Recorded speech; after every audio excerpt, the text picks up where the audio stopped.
word. Talagang difficult lang po ito Oo kasi nga. year and review ng mga skandalo Oo. sa entertainment scene na talagang napastop, look, listen tayong lahat. Dito po si Alwin Ignacio, The Diva That You Love. Kasama ko ang aking kaibigang Bonggang-Bongga. Glenn Sibonga. Ito po ang The Kitty Show, ang tayo na talakayin Showbiz Edition. At syempre pa, ang top 1 sa mga skandalo Scandals ay talaga. Messi. ang messy love triangle Oo. na kinabibilangan ni na Maurice Racal, Anthony Jennings, at ni Jam Villanueva. Anong second kahindik-hindik na kaganapan, kaibigan? At syempre ang scandal, ang video scandal ni Mark Anthony Fernandez. Siyempre pa, kasama rin dyan ang Carlos Yulo family drama. Oo, naging showbiz related na din. Biglang di ba? naging showbiz related. At ito pa, Glenn. At syempre ang revelasyon, ang malaking revelasyon ni Sandro Mulak na I was raped. Yes. At syempre pa, ay nako, ewan ko ba bakit nakalistahan dito? Dahil daw sa'yo. Ako ba dahilan? Bini at Jablooms, kinapopootan. Ay! Doon muna tayo, balik tanaw tayo, Oo. number 1. Bakit ang number 1 place ang Maurice, Anthony at Jam, kaibigan Glenn? Napakalaking naman talaga, napakalaking scandal naman talaga. Dahil, kumbaga, akala ng mga tao, maganda yung breakup nila Anthony at saka ni Jam. Matapos, yun na nga, pati breakup nila Maris at saka ni Rico Blanco, di ba? All of a sudden, biglang may pasabog si Jam, di ba? Yes. Na talaga namang kumpleto with screenshots at mga resibo. Oo, resibo Oo. kung resibo si Madam. At hindi lang yan, kumbaga, hindi lang siya naging controversial sa showbiz community, pati na rin sa mga legal matters. Legal matters, Oo. sa business Ay, community. oo. Ay napag-usapan din siya dahil yung pagpo-post sa social media ng mga hindi ipinaalam na mga screenshots ay pwedeng ground for kaso, 'di ba? Oo. Na data private na lumabag sa data Data privacy privacy law. law. At saka pwede rin kasuhan ng slander at saka ng Cyber online cyber libel. Oo. Yan. At pinag-usapan rin siya ng business community kasi mayroong mga endorsements si Marisa at si Anthony na binatawan sila Oo. bilang mga talent at bilang mga ambassador. Pero meron din namang Nag-maintain. nag-maintain, na natili, na talagang nag-standby, lalo na kay Maris. Oh. At sigurado po ako hindi pa tuldok ang kwentong ito dahil araw-araw mababasa ka sa social media na parang may inaabangan pang kung ano na susunod na kabanata sa pangyayaring ito. Lalo na nga kasi right now, ongoing pa yung pelikula nila, nakasama sila sa And the Breadwinner Is ni Vice Ganda, di ba? At next year, yun nga, kasama sila sa Incognito ni Daniel Padilla at saka ni Richard Gutierrez. Parang talagang susuruing maigi at Oo. titimbanging maigi ang karera at ang husay nila Anthony Jennings at ni Maris Talagang Racal. tumawid sila from 2024 to 2025, di ba? Yes. At ito na, ang second biggest scandal of the year is of course, ang sex video ng dating gwapings, na gwaping pa rin naman talaga hanggang ngayon, si Mark Anthony Fernandez at ang kanyang pambihirang palo-palo. Di ba? So hindi na namin po kailangang paliwanag Oo ni nga. Glenn kung bakit siya naging Kasi trending topic. karamihan naman sa inyo napanood na rin. Oo. So, sa tuwing naaalala ko ang Mark Anthony Fernandez scandal, natutuyo ang lalamunan Ay! ko. Hindi ko Grabe alam siya. kung bakit.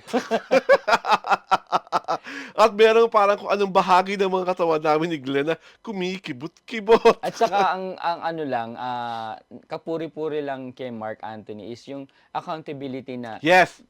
pag-amin niya na Siya nga. talaga yun. At meron din siyang pagkakamali na kaya Oo. kumbaga lumabas din yung na yun. Oo, siya yung nga ang video bida. Kasi pinreview ko naman, dahil nga gifted child siya, kaya siya na siya ang bida. Kaya siya naging trending at Oo, dahil parang feeling ko kung Duty Free Philippines yun, di-deny niya. Pero magte-trending pa rin yun. Oo. Dahil Kasi nga jutay. duty. Ay, parang, Pero parang dahil hindi jutay. lalong trending. correct. Palong-palo ang trending. At sumunod, nauunawaan ko rin naman kung bakit hating-hati ang society sa Carlos Yulo Yes, family oo nga. drama, 'di ba? Mm. Hindi sana wala kasi in a way parang lumamig na ang kwento. I hope talagang bago matapos ang taong ito or bago pa Yes. dumating ang susunod na taon, ay meron nang nagmi-mediate para maayos at makapag-usap na ang mga dapat mag-usap sa pamilyang Yulo. Kahit walang mag-mediate, kumbaga, parang, Magkusang personal palo, effort na lang magkusang personal pa, effort nila, bakit 'di ba? magkusang palo na si Yes, Carlos. oo. Si Carlo pala, na siya nang lumapit sa kanyang mga magulang at make amends na naitay, 'di ba? Kasi iba pa rin talaga na although nauunawaan namin ang katwiran mo, nauunawaan namin yung pinaghuhugutan mo kung bakit ka umalis sa iyong pamilya, Mm. wala namang hindi naman ikakabawas ng pagkatao mo at pagiging Olympian mo at ang pagkalalaki mo kung ikaw na ang magre-reach out sa parents mo. At saka naging controversial din siya dahil nga, nasangkot pa yung kanyang girlfriend, 'di ba? Yes, Na kumbaga bukod dun sa away nung magpapamilya, eto pa ang girlfriend ay kaaway din ng pamilya. yes. At isa pa rin, kasi Chloe is also very she has a mind of her own.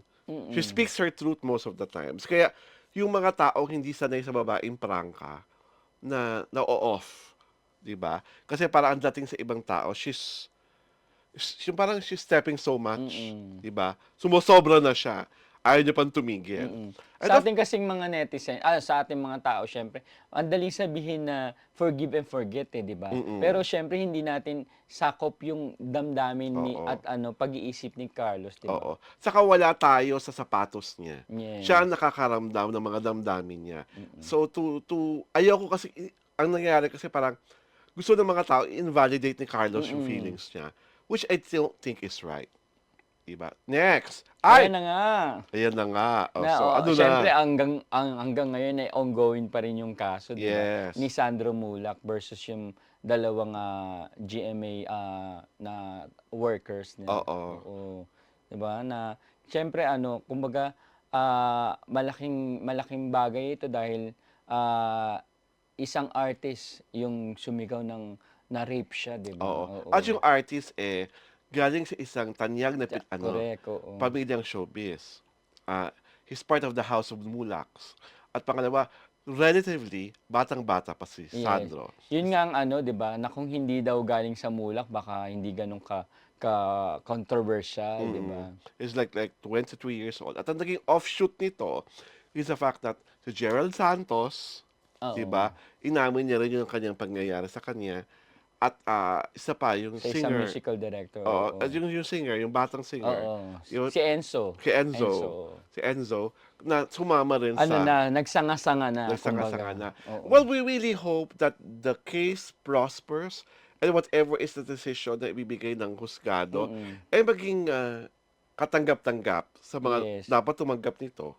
At siyempre, pag lumabas naman ng kaso, maaapela pa yan, mahaba pang proseso yan. Kailangan talaga mahaba ang PC mo. At mabigyan ng karampatang hustisya yung dapat tumanggap ng hustisya at Oo. mabigyan naman ng parusa yung dapat parusahan. Yeah. So sa amin, and sana rin maging eye-opener ito, lalong-lalo na dun sa mga taga-showbiz na minsan hindi mapigilan ang mga Mm. panggigigil, 'di ba? Minsan talaga hindi alam niyo na, you know what I mean sa Oo, panggigigil. oo. So let's all be very, very, very careful. At ang Ah! final item, ako ba talaga magkukuwento dito? Oo, ikaw Bakit na. ako? Dahil din sa'yo. Dahil sa akin. Well, first of all, congratulations because Beanie is proclaimed by Billboard PH as Artist of the Year Yes, oo. via Billboard Magazine. At nabalitaan ko na magkakaroon sila ng concert next year sa Philippine Arena. Yes, So oo. congratulations. Honestly, I have nothing against the Beanie Girls because they're really a talented lot. Mm. Ang naging issue lang naman kasi sa akin about the Beanie Girls is because yung mga fan ng Beanie Girls ang hindi nakakatuwa. Okey. 'Di ba? Hindi ko na i-emphasize kung bakit jablooms ang tawag sa kanila sa social media. Hindi na po kailangan sa uluhin kung sino yung mga batang mapapangahas, Mm. mga barubal, at mga nambabastos ng mga ibang nagmamahal sa ibang P-pop groups para lang lalong itaas ang BINI. I'm sure ang Bini ayaw rin ng ganong pag-uugali. Yes. Diba? Kaya inuulit at inuulit ko, wala kaming problema sa Bini. Lalo na ako. Because I've seen them perform, napanood ko sila, kahit papaano naman may talent naman pala sila. Meron naman. At Diba? saka hindi naman bobongga ang career nila at kumbaga magkakaroon ng maraming endorsements, 'di ba? Basta ang may issue ako talaga is that sana lang ma-shepherd nila ng maayos yung kanilang mga fan. At sabi nga ni Pinunong Pablo ng SB19 ay choose to be kind. Yes, kaya nga kain na ako, di ba? Wala na akong kinaming iba. Hindi ko na pinalaway kung baka sila Jabloom. Dahil dyan, inaanyahan po namin kayo mag-subscribe sa aming YouTube page sa Diaryo Tirada. At syempre pa, sundan nyo kami sa Facebook page para hindi kayo naiiskupan. Itinanatanghal po ang The Kitty Show tuwing Sabado at Linggo alas 4 ng hapon. Ito po si Alwin Ignacio, The Way That You Love. Kasama ko ang aking kaibigang Bonggang-Bongga. Glenn Sibonga! Ito po ang The Kitty Show, ang Tarya na Talakian Showbiz Edition.